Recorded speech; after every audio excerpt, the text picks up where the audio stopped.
Silakan duduk Bapak Ibu. Mari kita membuka firman Tuhan. Pagi hari ini di dalam surat Filipi, pasalnya yang ketiga ayat 17 sampai dengan pasal 4 ayat 1. Filipi pasal 3 ayat 17 sampai dengan pasal 4 ayat 1.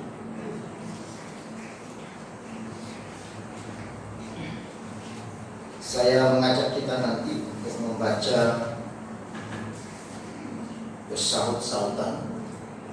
Saya baca ayat yang ganjil, saudara baca ayatnya yang genap. Demikian firman Tuhan. Filipi pasal 3 ayat 17 dan seterusnya. Demikian firman Tuhan. Saudara-saudara, ikutilah teladanku dan perhatikanlah mereka yang hidup sama seperti kami yang menjadi teladan. Karena seperti yang telah kami katakan kepadamu, yang menyatakan pula sekarang sama-sama ini, banyak orang yang hidup sebagai kerusakan Kristus. Kesudahan mereka ialah kebinasaan. Tuhan mereka ialah perut mereka. Kemuliaan mereka ialah aib mereka. Pikiran mereka semata-mata tertuju kepada perkara dunia. Karena bahwa orang kita adalah dalam surga, yang dari situ juga kita menantikan Tuhan Yesus Kristus sebagai Juru yang akan mengubah tubuh kita yang hina ini sehingga serupa dengan tubuhnya yang mulia, menurut kuasanya yang dapat menaklukkan segala sesuatu kepada dirinya. Karena itu saudara-saudara yang kukasihi dan yang dirindukan, sukacita dan tahu, berilah kepada dalam Tuhan, hai saudara-saudaraku yang berkasih. Amin. Berbahagialah kita saudara-saudara yang telah membaca firman Tuhan ini, dan kita adalah orang yang berbahagia, yang percaya dan melakukan firman Tuhan. Saudara-saudara, pernahkah Anda merasa bahwa kehidupan rohani saudara terasa kosong?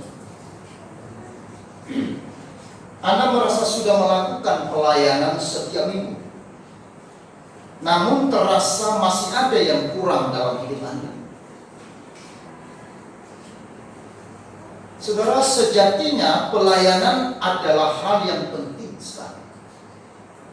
Namun pelayanan akan terasa kosong ketika fokus Anda hanya kepada aktivitasnya dan bukan kepada Allah atau kepada Kristus. Saya ulangi saudara-saudara. Sejatinya pelayanan adalah hal yang penting.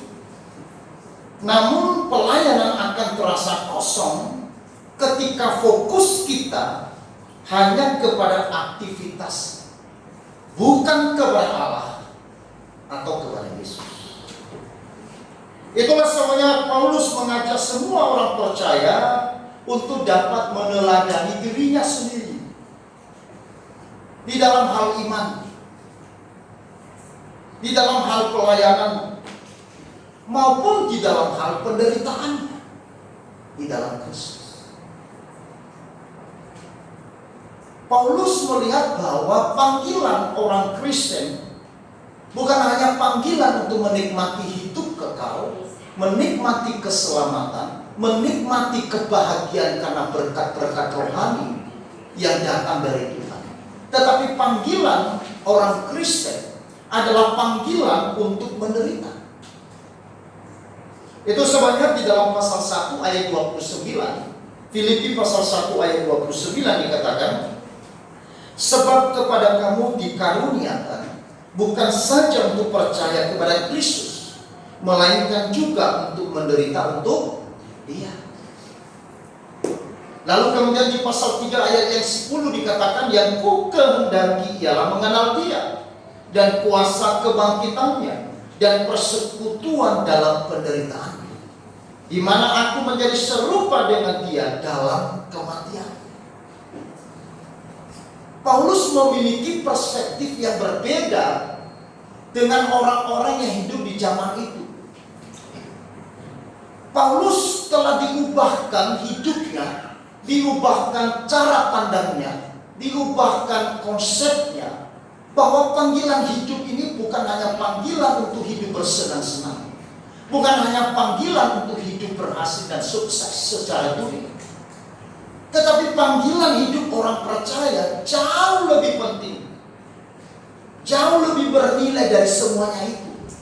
Karena ketika orang Kristen terpanggil dan kemudian belajar di dalam kedaulatan Kristus, bagaimana ia merelakan dirinya untuk menderita demi sesuatu yang mulia.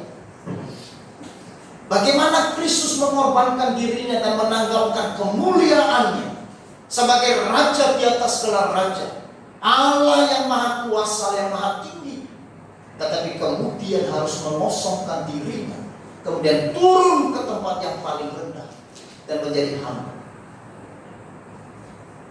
supaya melalui penderitaan itu manusia menemukan jalan kemuliaan. Amin. Tidak mungkin ada kemuliaan yang saudara dan saya lihat hari ini tanpa ada jalan penderitaan yang harus dilewati oleh Yesus Kristus. Saudara-saudara, bulan Maret sampai dengan nanti tanggal 15 April ini yang disebut dengan masa lema, masa kesengsaraan. Saudara-saudara, orang Kristen memperingati 7 minggu sebelum Jumat Agung itu disebut masa lem, hari minggu-minggu lem, minggu-minggu penderitaan. Makanya warna mimbarnya warna ungu. Saudara-saudara, artinya bahwa Paulus mengajak orang Kristen untuk belajar bagaimana dia dan kawan-kawannya yang ikut melayani Tuhan, orang-orang yang telah diubahkan sedemikian rupa oleh Tuhan, untuk kita belajar meneladani mereka. Di sini Paulus tidak sedang memuji dirinya atau menganggap dirinya sebagai seorang yang sempurna, tidak. Ketika dia mengatakan di dalam ayat yang ke-17, saudara-saudaraku, ikutilah teladanku dan perhatikan mereka yang hidup sama seperti kami yang menjadi teladan. Kalimat ini bukan kalimat sedang memuji dirinya atau dia mengatakan bahwa dia adalah orang yang sempurna dari orang yang lain. Tidak. Karena di dalam ayat 12, saudara-saudara, kita baca bersama-sama ayat 12, pasal 3 ayat 12. Bukan seolah-olah aku telah memperoleh hal ini atau telah sempurna, melainkan aku mengejarnya. Kalau aku dapat juga menangkapnya, karena aku pun telah ditangkap oleh Kristus Yesus.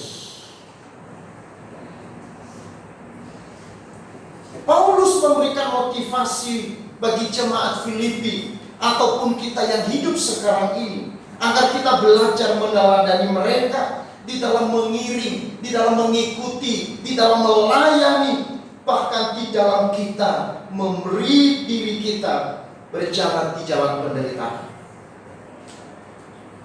Saudara, mengapa Paulus mengajak hidup kita dalam teladan jalan penderitaan?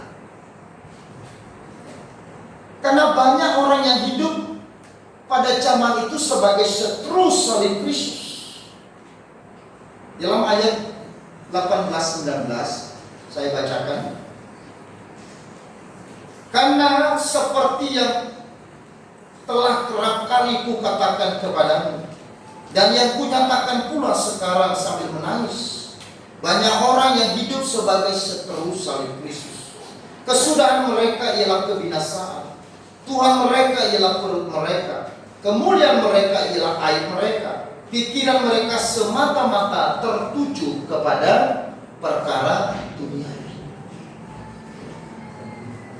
Jadi Paulus mengajak, memerintahkan, menasehati kepada jemaat Filipi untuk belajar meneladani mereka, berjalan di dalam jalan penderitaan, berjalan di jalan salib. Saudara-saudara, itu karena waktu itu banyak orang yang ada di kota Filipi, mereka hidup sebagai seteru salib Kristus. Siapa yang dimaksud sebagai seteru salib Kristus di sini? Yaitu mereka yang adalah orang-orang yang mengutamakan kenikmatan perut mereka. Artinya orang-orang Filipi yang orientasi dan tujuan utama dalam hidupnya hanya perutnya. Tujuan utama mereka hanya kepada sesuatu yang kelihatan, sesuatu yang bersifat sementara, yang mereka kejar, yang mereka cari, yang mereka fokuskan dan mereka prioritaskan, tidak lain adalah perut mereka. Nah, saudara-saudara, bukan berarti Paulus mengatakan bahwa manusia tidak boleh mencari makan untuk perut, bukan. Tetapi yang Paulus soroti kepada orang-orang yang ada di kota Filipi waktu itu adalah menjadikan perut mereka sebagai tujuan yang paling utama. Ini yang disebut sebagai seteru salib. Mereka juga adalah orang-orang yang pikirannya hanya tertuju kepada perkara-perkara duniawi saja. Orang-orang yang hanya tertarik kepada sesuatu yang bersifat keuntungan pada diri sendiri. Orang-orang yang hanya mencari sesuatu, apakah ini menguntungkan saya? Apakah ini memberikan sesuatu kepada saya atau tidak? Kalau ada sesuatu hal yang tidak terkait dengan keuntungan dirinya, maka itu bagi dia bukan sesuatu yang tertarik dan bukan sesuatu yang populer. Karena itu bukan sesuatu yang menarik dan populer, maka tentunya itu harus dibuang. Maka itu sebabnya saudara-saudara di dalam ayatnya yang ke-7 dan ayatnya yang ke-8, mari kita baca bersama-sama. Tetapi apa yang dahulu merupakan keuntungan bagiku, sekarang kuanggap rugi karena Kristus. Malahan segala sesuatu kuanggap rugi karena pengenalan akan Kristus Yesus Tuhanku lebih mulia daripada semuanya itu. Oleh karena dialah aku telah melepaskan semuanya itu dan menganggapnya sampah supaya aku memperoleh Kristus. Paulus melihat sebuah kesia-siaan hidup dan gaya hidup yang dimiliki oleh orang-orang yang ada di dalam kota Filipi.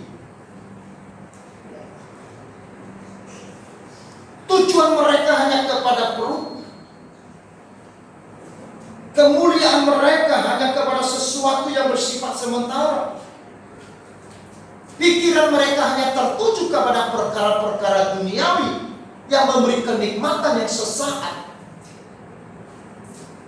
tetapi bukan kepada sesuatu yang mulia. Itu sebabnya pasal 3 ayat 1 sampai dengan ayat yang ke-16. Di sana Paulus memberikan sebuah kesaksian hidupnya sendiri. Bagaimana dia sebelum mengenal Yesus. Dia adalah orang yang menaruh hidupnya, menaruh harapannya, menaruh orientasi dan seluruh tujuan hidupnya hanya kepada sesuatu yang bersifat lahiriah. Tetapi sekarang setelah dia mengenal Yesus, tidak. Nah, itu sebabnya saudara-saudara Paulus menasihati kepada jemaat di Filipi. Setelah mereka menjadi orang Kristen dan menjadi percaya, tetapi kemudian mereka terpengaruh dan mengikuti gaya hidup orang-orang Filipi di kota itu. Maka Paulus mengatakan, kamu ikut teladan kami. Kamu belajar bagaimana kami meneladani Kristus dalam hidup. Jangan lagi kamu meneladani gaya hidup orang-orang di kota ini, yang menjadikan perut mereka, yang menjadikan pikiran mereka hanya kepada sesuatu yang sementara. Sekarang engkau sudah mengenal sesuatu yang lebih mulia. Sekarang engkau sudah mendapatkan sesuatu yang paling berarti. Masakan engkau kembali kepada sesuatu yang tidak ada nilainya? Kalau engkau mengaku sudah menjadi orang Kristen yang sudah menikmati segala sesuatu yang paling mulia dari semua yang mulia, dari sesuatu yang paling berharga dari yang paling berharga, sesuatu yang paling penting dari yang paling penting, mengapa engkau kembali kepada hidupmu yang sia-sia? Saudara bisa tangkap? Itu maksudnya Paulus mengatakan teladanilah kami.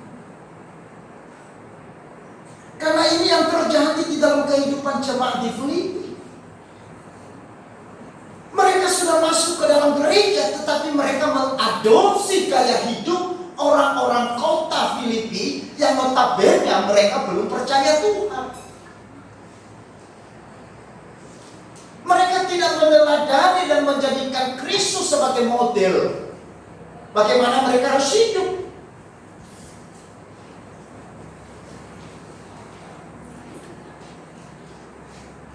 Jemaat di Filipi mereka berlomba-lomba ingin meraih sebuah kesuksesan, kehebatan dengan cara yang tidak benar. Dan akibatnya banyak orang yang menolak jalan salib. Ketika Paulus memberitakan mengenai penderitaan adalah jalan kemuliaan, penderitaan adalah sebuah teladan yang indah di mana kita belajar seperti Kristus. Tetapi orang-orang Filipi menganggap itu adalah sesuatu yang tidak menarik dan tidak populer. Dan mereka menolak jalan itu. Saudara-saudara, mereka menolak jalan itu. Sekarang ini juga banyak orang Kristen hari ini yang berkata hari gini ya, mau pikul salib ya ogah. Hari gini mau capek mau melayani ya ogah. Hari gini mau menderita untuk Tuhan ya ogah. Bukankah sekarang waktunya saya hidup senang-senang? Kapan lagi? Bukankah saatnya sekarang saya harus menikmati segala sesuatu yang aku mau?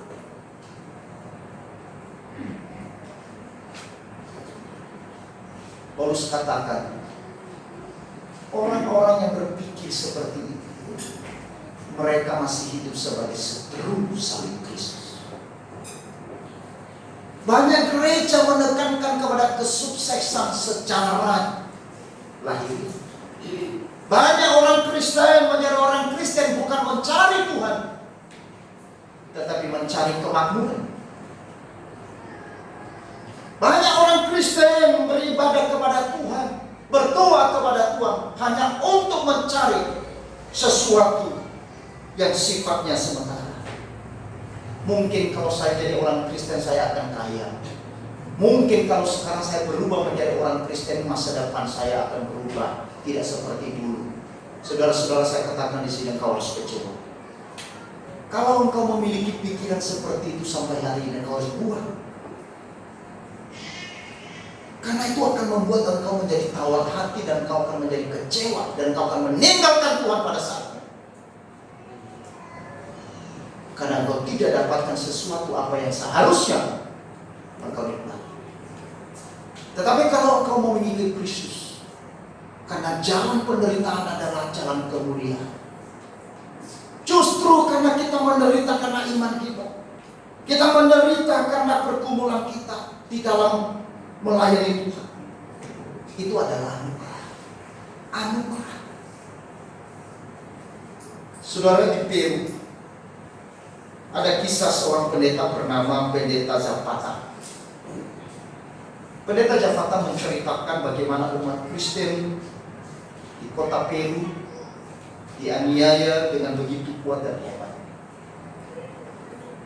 Pada suatu hari di sebuah desa ada beberapa pendeta dan jemaat Kristen dibunuh oleh pemberontak komunis waktu itu. Lalu kemudian orang-orang Kristen yang tertinggal, mereka kemudian berkumpul. Setelah para pemberontak komunis itu membunuh dan menganiaya para pendeta dan orang-orang Kristen, lalu kemudian jemaat Kristen berkumpul di tempat itu. Apa yang mereka lakukan? Mereka tidak menjadi menangis. Mereka justru bergandengan tangan, saudara-saudara, di hadapan para jenazah, para pendeta dan juga para jemaat yang dibunuh oleh pemberontak komunis Peru. Mereka mengangkat kedua tangan mereka dan memuji Allah. Setelah mereka memuji Tuhan, saudara-saudara, lalu kemudian Pendeta Zapata berdiri dan berkhotbah di tengah-tengah mereka. Pendeta Zapata mengingatkan mereka bahwa Alkitab memanggil kita untuk mencari Tuhan. bukan berkat jasmani yang berasal dari tangan Tuhan. Pendeta Zafata mengatakan, Alkitab memanggil kita untuk mencari Tuhan, bukan berkat jasmani yang berasal dari tangan Tuhan. Lalu kemudian dia melanjutkan, mengapa kalian membeli baju? Tanyanya kepada jemaat. Lalu kemudian jemaat yang hadir mengatakan, untuk memakainya. Mengapa Yesus menebus kalian dan membeli kalian dengan darahnya sendiri? Lalu mereka menjawab, untuk menggunakan kalian bagi kerajaan. Kenapa Yesus membeli kita? Kenapa Yesus menebus kita? Kenapa Yesus membayar lunas hutang dosa kita di atas kayu salib? Untuk menggunakan saudara dan saya bagi kerajaan Allah. Amin. Saudara-saudara, bukan untuk menikmati dunia, tetapi untuk menikmati kemuliaan kerajaan Allah. Alkitab memanggil kita bukan hanya menikmati berkat-berkat yang ada di tangan Allah, tetapi Alkitab memanggil setiap orang percaya untuk menikmati Allah.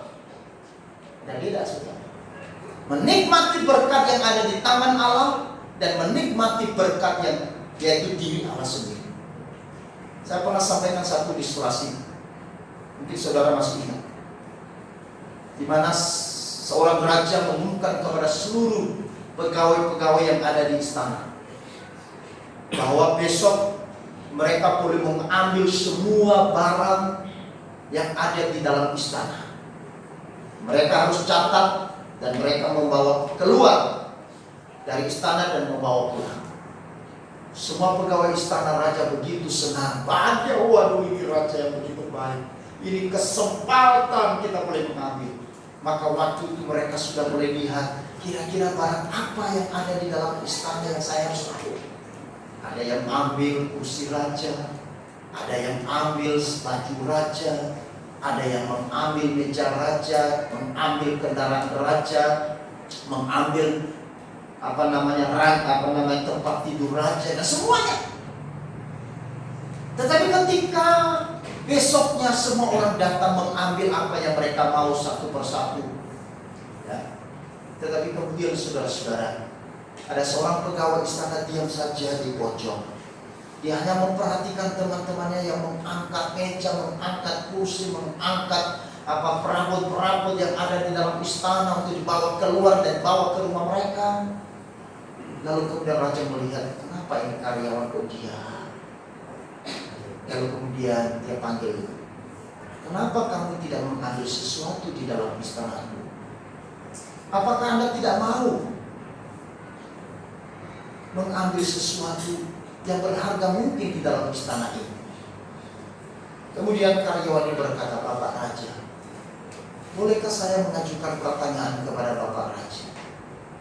Lalu kemudian Bapak Raja mengatakan, tentu saja boleh. Apa yang hendak kamu mau sampaikan? Bapak Raja, apakah saya boleh mengambil segala sesuatu, seluruh isi dari istana ini? Silakan. Lalu kemudian pegawai itu saudara-saudara, dia berlalu bergegas, kemudian meluk rajanya dan kemudian mengangkat rajanya. Lalu raja mengatakan, apa-apaan, kenapa kamu ambil saya? Dia katakan kepada raja, Bapak Raja, memiliki Bapak Raja jauh lebih penting dari saya memiliki apa yang ada di dalam istana. Mana yang lebih berharga? Memiliki rajanya atau memiliki dan menerima apa yang ada di dalam istana? Lalu mana yang lebih bernilai? Memiliki rajanya. Karena dengan memiliki raja itu berarti memiliki segala sesuatu yang ada di dalam kerajaan ini. Tetapi banyak orang Kristen di dalam kedangkalan iman, mereka hanya mencari berkat jasmani. Mereka hanya mencari berkat yang paling kecil. Mereka hanya terfokus kepada sesuatu yang sifatnya sementara. Mereka hanya berorientasi kepada sesuatu kenikmatan yang sesaat. Mereka berlomba-lomba untuk hidup, mengejar, menghabiskan energi, menghabiskan waktu, menghabiskan tenaga mereka kepada sesuatu yang sifatnya sementara dan fana. Tetapi mereka tidak menghabiskan energi mereka untuk memiliki sang raja yang punya kerajaan itu. Banyak orang Kristen hidup sebagai orang Kristen hanya mencari berkat-berkat dunia, berkat-berkat jasmani, tetapi tidak berjuang, tidak mengejar kepada sumber dari segala berkat. Itulah sebabnya di dalam ayat yang ke-10 tadi, saudara-saudara, yang ku kehendaki ialah mengenal Dia. Paulus mengejar, Paulus hidup dalam pada satu tujuan, bagaimana dia memiliki dan mengenal Tuhan sebagai sumber dari segala berkat. Amin. Sumber dari semua kebahagiaan, sumber dari semua kemuliaan. Saudara-saudara, umat percaya yang tidak punya apa-apa ini siap digunakan oleh Tuhan. Mereka menyadari bahwa kehilangan secara duniawi adalah kesempatan seseorang untuk memperoleh kemuliaan. Itulah yang terjadi di kota Berea. Saudara, penderitaan adalah jalan kemuliaan. Kenapa? Karena penderitaan adalah sarana untuk bertumbuh dalam iman dan menjadi saksi bagi Yesus.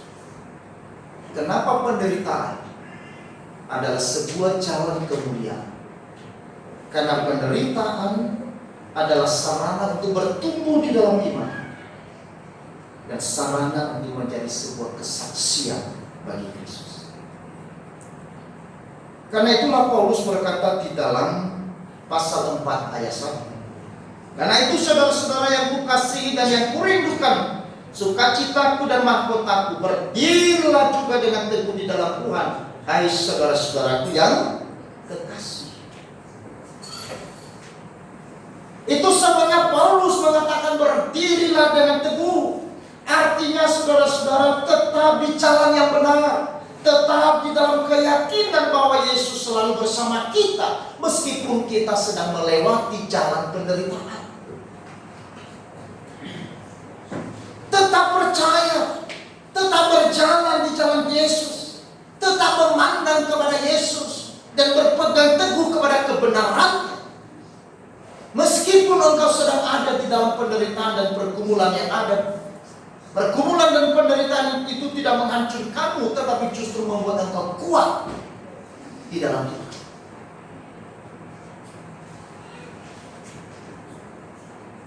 Kemarin ketua panitia hari Senin, saya menyampaikan firman Tuhan di dalam Yesaya pasal 41 ayatnya yang ke 31. Saya bacakan. Tetapi orang-orang yang menanti-nantikan Tuhan mendapat kekuatan baru. Mereka seumpama raja wali yang naik terbang dengan kekuatan sayapnya. Mereka berlari dan tidak menjadi lesu. Mereka berjalan dan tidak menjadi lelah.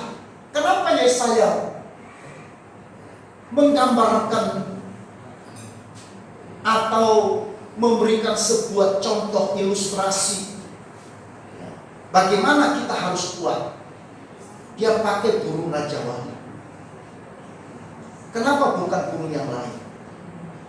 Atau kenapa bukan hewan yang lain? Karena burung raja wali adalah burung yang sangat unik. Keunikan daripada burung raja wali yang pertama adalah dia burung yang tidak kenal lelah. Dan dia adalah burung yang tidak pernah menyerah. Itu sebabnya burung ini bisa mencapai usia sampai 70 tahun. Untuk mencapai usia sampai 70 tahun, burung raja wali dia harus menghadapi fase-fase proses. Teristimewa pada saat dia berumur 40 tahun, ketika paruhnya sudah menjadi begitu besar dan kukunya sudah panjang-panjang sehingga menghambat geraknya untuk terbang. Maka yang dilakukan oleh burung raja wali, dia harus berhenti. Dan kemudian dia harus diam di dalam sarangnya selama berapa? Kurang lebih 1 tahun. Apa yang dilakukannya dalam 1 tahun itu? Dia mencabuti kukunya satu persatu sampai berdarah-darah. Dia mencabuti bulu dan sayap-sayapnya. Lalu kemudian sampai 1 tahun lebih, ketika kukunya sudah mulai tumbuh, sayapnya, bulunya sudah mulai tumbuh, maka di situ dia mendapatkan kekuatan. Dia sakit, tetapi kesakitan yang membawa kekuatan yang baru. Makanya Yesaya mengatakan orang-orang yang menanti-nantikan Tuhan, mereka seumpama burung raja wali yang mendapatkan kekuatan yang baru. Maka kalau engkau sehari ini saudara punya masalah sedikit yang sudah cengeng, engkau tidak mungkin mendapatkan kekuatan yang baru. Ada pergumulan sedikit, ada tantangan, ada kekecewaan, ada sakit hati, dan bahkan ada mungkin hal yang lain. Lalu engkau menjadi lemah dan lesu dan tidak bergairah. Kita tidak mungkin mendapatkan kekuatan yang baru. Saudara-saudara yang dikasihi oleh Tuhan,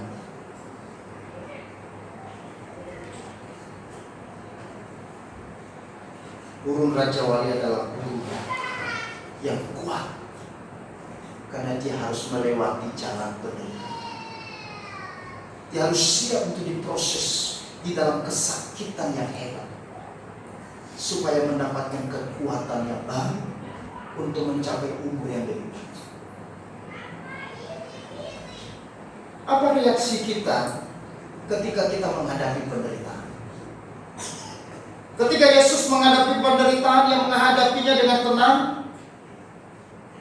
dan justru di dalam penderitaan yang membuahkan kasih yang indah. Amin. Ketika Ayub menghadapi penderitaan, dia berkata, aku tahu bahwa penebusku hidup, dan aku tahu bahwa engkau sanggup melakukan sesuatu dan tidak ada rencanamu yang gagal. Ketika Paulus menghadapi penderitaan, dia berkata, sebab aku yakin bahwa penderitaan zaman sekarang ini tidak dapat dibandingkan dengan kemuliaan yang akan dinyatakan kepada kita. Ada seorang anak perempuan yang mengeluh kepada sang ayah tentang kehidupan yang sangat berat, dan dia tidak tahu apa yang harus dia lakukan. Dan untuk itu ia bermaksud untuk menyerah. Ia merasa sungguh sangat lelah untuk terus berjuang dan berjuang. Bila satu persoalan telah teratasi, maka muncullah persoalan yang baru dalam kehidupannya. Sehingga anak perempuan ini betul-betul dia sangat putus asa. Lalu ayahnya yang seorang tukang masak atau koki mendengar keluhan dari sang anak perempuannya. Dia tidak berjawab dan tidak berkata-kata. Lalu kemudian dia mengambil tangan anaknya perempuan, dibawanya ke dapur tanpa satu kata. Anaknya perempuan juga terus mengikuti tanpa juga bicara apa yang sedang dilakukan oleh ayah. Setelah sampai di dapur, saudara-saudara, lalu ayahnya mengambil 3 panci dan mengisinya dengan air. Setelah 3 panci ini diisi dengan air, lalu panci ini diletakkan di atas kompor dan dia menyalakan api. Kemudian saudara-saudara, ayahnya mengambil wortel, lalu ditaruh di panci yang pertama. Kemudian dia mengambil telur, beberapa telur, dia taruh di panci yang kedua. Kemudian mengambil biji-biji kopi, ditaruh di panci yang ketiga. Setelah menunggu beberapa saat, air itu menjadi panas dan mendidih. Mungkin sampai 100 derajat.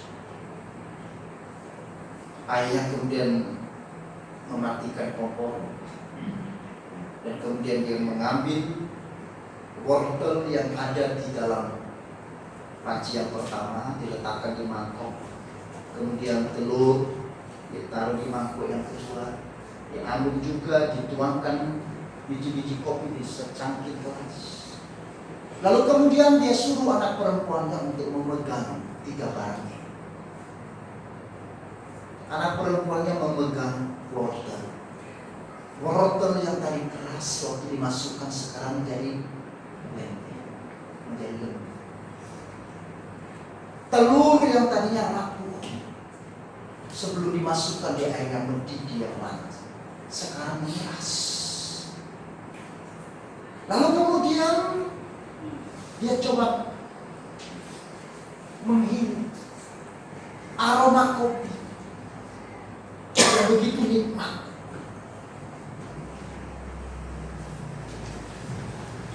Lalu kemudian sang anak perempuan berkata, "Ayah, apa arti semuanya ini?"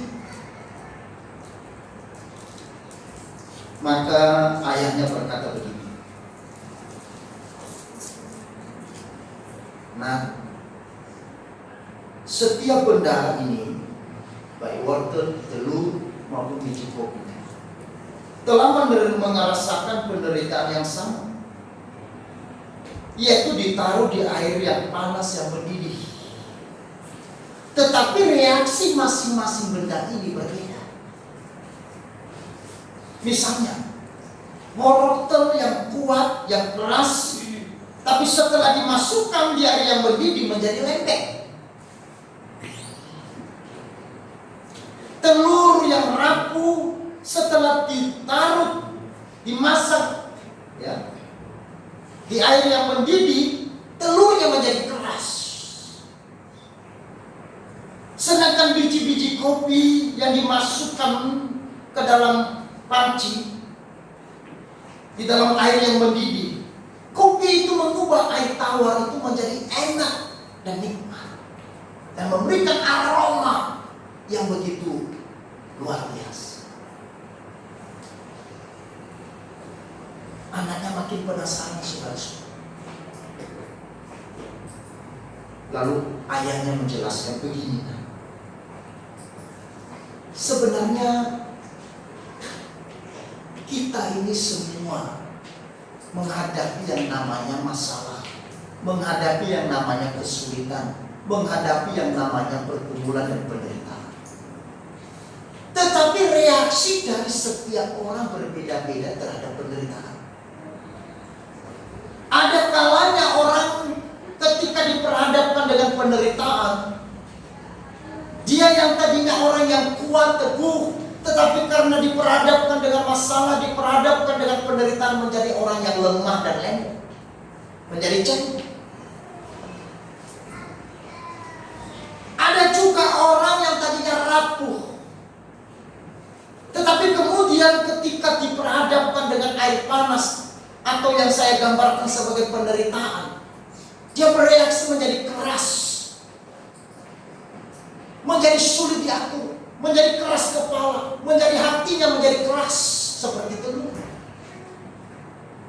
Tetapi ada orang yang diperhadapkan dengan penderitaan seperti air panas yang mendidih, dia akan seperti biji-biji kopi yang mengubah air tawar menjadi sesuatu yang berbeda, yang enak, yang lezat, yang nikmat, memberikan aroma di dalam ruangan di sekitar, sehingga setiap orang yang menghirupnya menjadi nikmat. Kamu ada di posisi di mana? Sekarang kamu sebagai wortel, telur, atau biji kopi?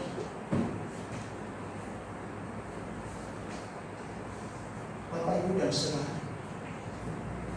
bagaimana dengan kita? Apakah ketika kita menderita, ketika ketika ada tantangan, ketika ada pergumulan, ketika ada kesulitan yang kita hadapi di dalam perjalanan hidup, perjalanan iman, perjalanan pelayanan kita, lalu kita akan bereaksi seperti wortel atau seperti telur yang justru membuat kita menjadi orang yang keras hati, keras kepala, ataukah penderitaan saudara diubah menjadi sesuatu yang berbeda?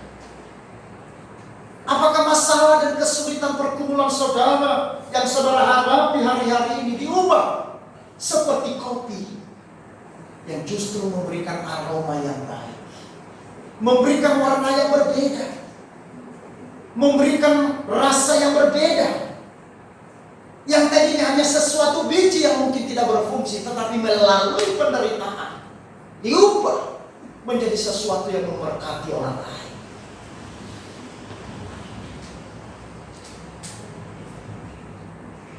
Maka panggilan kita sebagai orang Kristen adalah panggilan untuk kita menjadi orang yang diubah. Amin. Kalau Tuhan izinkan kita harus menghadapi pergumulan dan penderitaan, itu bukan berarti bahwa Tuhan tidak bekerja. Kalau Tuhan izinkan Ayub harus menghadapi kehilangan, penderitaan, kesulitan yang sedemikian hebatnya, bukan berarti rencana Allah gagal dalam hidup Ayub.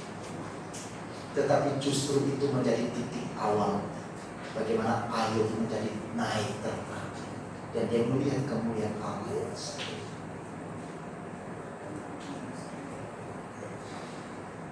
Perjalanan Paulus mengikut Yesus, mungkin dia kehilangan segala sesuatu yang disebut dengan kenikmatan duniawi karena dia mengikut Yesus. Mungkin dia sudah kehilangan segala sesuatu yang berarti di dalam pengertian manusia, dalam pandangan manusia. Yang dulunya dia adalah orang yang dipuja-puja dan dihormati di Yerusalem, di Israel sebagai seorang Farisi, seorang pemimpin agama besar, seorang yang berpengaruh di dalam politik Israel waktu itu. Tetapi karena dia mengikut Yesus, dia harus ditolak, dia harus dianiaya, akhirnya dia harus mati. Tetapi semua penderitaan yang harus dilewati diubah Tuhan menjadi kenyamanan kemuliaan. Mari saudara-saudara, kita belajar di dalam teladan Kristus, belajar di dalam teladan Rasul Paulus, teladan para nabi, teladan para tokoh-tokoh di dalam Alkitab, teladan orang-orang Kristen di gereja mula-mula, teladan orang Kristen di kota B, teladan orang-orang Kristen di Tiongkok hari-hari ini, teladan seorang Kristen yang ada di Ukraina yang saat minggu yang lalu saya sudah ceritakan. Bagaimana seorang wanita yang sedang justru di dalam peperangan diserang oleh pasukan Rusia, lalu kemudian ada seorang tentara Rusia tertangkap oleh warga. Waktu dia ditangkap, dia melepaskan senjatanya. Bukankah ini kesempatan bagi warga Ukraina untuk membunuh, untuk membalas dendam kepada tentara? Tapi ternyata tidak. Ada beberapa wanita yang luar biasa, wanita yang mencintai Tuhan, wanita yang hadir memberikan warna yang berbeda, memberikan rasa yang berbeda. Di tengah-tengah kesulitan, di tengah-tengah peperangan, di tengah-tengah pergumulan yang hebat, di tengah-tengah bom yang meletus, di tengah-tengah senjata yang terus bertebaran di mana-mana, wanita ini hadir justru memberikan pengharapan dan kekuatan kepada seorang tentara Rusia. Sampai tentara Rusia menangis dan kemudian memberikan handphonenya untuk dia menelepon ibunya di Rusia. Handphone dari seorang wanita Kristen ini dipakai oleh tentara Rusia yang sedang ditangkap. Kemudian dia menelepon ibunya dan dia menangis. Lalu kemudian wanita Ukraina mengatakan dan memberikan keyakinan kepada ibunya, jangan khawatir, anakmu di sini semua baik-baik. Kami memberikan dia makan, memberikan dia teh, memberikan dia kopi, memberikan dia roti, menjaga dan memberikan dia baju. Lalu kemudian sang wanita itu berkata, jangan khawatir, Tuhan memberkati dan menyertai. Apakah engkau bisa melepaskan berkat waktu engkau di dalam suasana perang? Apakah engkau bisa melepaskan berkat ketika engkau dikutuki oleh orang? Atau sebaliknya engkau akan mengangkat senjata dan kemudian membalas? Apakah engkau sanggup mendoakan orang yang justru mengkhianatimu, mencercam? Saya tidak tahu. Tapi mari kita belajar bersama-sama. Meskipun hal ini bukan sesuatu yang mudah, yang gampang untuk kita lakukan, tetapi saya percaya kalau Ayub, kalau Paulus, kalau Polikarpus, kalau wanita Ukraina, dia bisa mengasihi, dia bisa memberikan rasa yang berbeda, dia memberikan rasa dan warna yang berbeda, memberikan pengharapan, memberikan kekuatan bagi tentara Rusia yang sedang di dalam peperangan, yang dimana dia sendiri dalam ketakutan, dia sendiri dalam kesulitan, tetapi dia tidak pernah memikirkan kesulitan ini. Dia hadir memberkati orang lain. Maka ketika engkau ada kesempatan di dalam penderitaan untuk memberkati orang lain, lakukan hal itu. Ketika engkau ada kesempatan untuk melayani orang lain, ketika engkau sedang di dalam pergumulan, lakukan hal itu. Ketika engkau sedang di dalam kekurangan dan ada kesempatan bagimu untuk memberikan berkat bagi orang lain, lakukan hal itu. Inilah warna yang berbeda. Ini yang membedakan dunia dengan iman di dalam Yesus. Amin. Ini yang membedakan anak-anak Tuhan. Saudara-saudara, bukan berarti bahwa kita ini orang sempurna, orang yang tidak ada berdosa, orang yang tidak pernah salah, orang yang tidak pernah jatuh, orang yang tidak pernah gagal. Bukan di situ.